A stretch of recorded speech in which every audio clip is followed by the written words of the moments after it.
بسم اللہ الرحمن الرحیم۔ السلام علیکم ورحمۃ اللہ وبرکاتہ۔ ناظرین گرامی، نماز یا قرآن پڑھتے ہوئے وسوسہ آنے پر یہ دعا پڑھے۔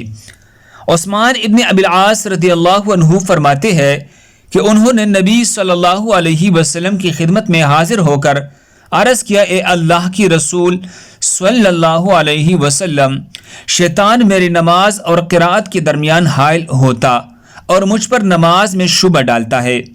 رسول اللہ صلی اللہ علیہ وسلم نے فرمایا، وہ شیطان ہے جسے خزف کہا جاتا ہے۔ جب تو ایسی بات محسوس کرے تو اس سے اللہ کی پناہ مانگ لیا کر اور اپنے بائیں جانب 3 مرتبہ تھوک دیا کر۔ پس میں نے ایسی ہی کیا تو شیطان مجھ سے دور ہو گیا۔